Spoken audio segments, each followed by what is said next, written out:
Naam, assalamu alaikum warahmatullahi wabarakatuh. Wa alaikum assalam warahmatullahi wabarakatuh. Naam Shekhe, tukumbushe majina yako na nafasi yako katika BAKWATA.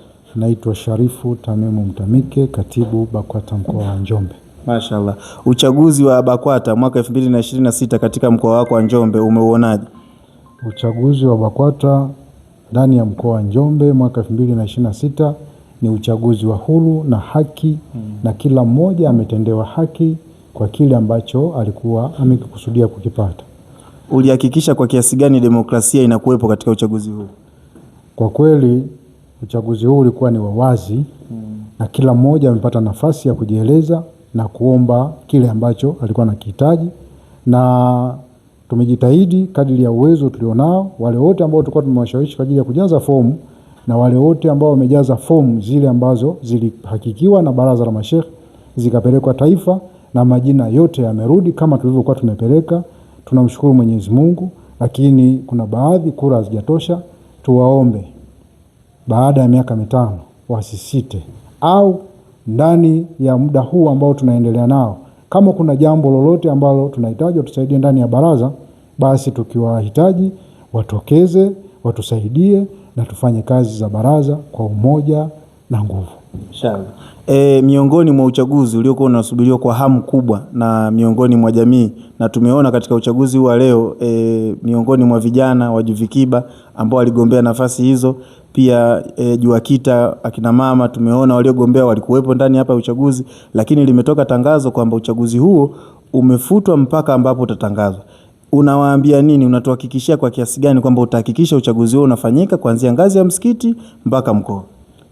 Na wahakikishia kwa hapa, nazungumza kama mkurugenzi wa uchaguzi ndani ya mkoa, natoa uhakika kwamba kwa maelezo ya baraza la ulama na Mheshimiwa Mufti kama alivyozungumza kuhusiana na Juvikiba kwamba linakwenda kufanyiwa marekebisho. Baada ya marekebisho kufanyiwa na kanuni zikaja na uchaguzi ukatangazwa, tutatangaza vile vile na tutagawa fomu vile vile, na tutakwenda kwenye media zote kuwatangazia vijana waweze kujitokeza kuchukua nafasi hizo kama baraza linavyohitaji. Kwa maana uchaguzi sasa hivi umeahirishwa kwa sababu kwa minajili ya dini ya Kiislamu au katiba yetu ya baraza BAKWATA inahitaji kila nyanja ijitegemee.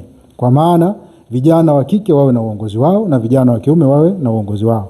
Na kwa bahati mbaya kanuni zilitoka kwa vijana wa kiume.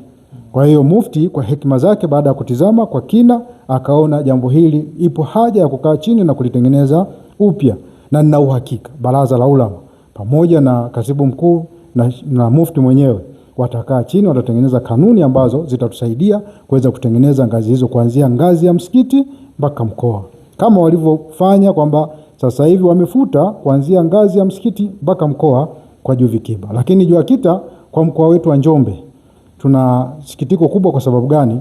Tumekuwa tukiwahamasisha viongozi wetu wa ngazi za chini, ngazi ya wilaya, ngazi ya kata na ngazi ya msikiti, kwa maana wafanye uchaguzi kwenye ngazi hizo ili waweze kutuwezesha kufanya uchaguzi ngazi ya mkoa. Kilichoshindikana leo kwenye ngazi ya mkoa ni ile kwamba akidi ya upigaji wa kura ambayo ilitegemewa kutoka kwenye ngazi za chini.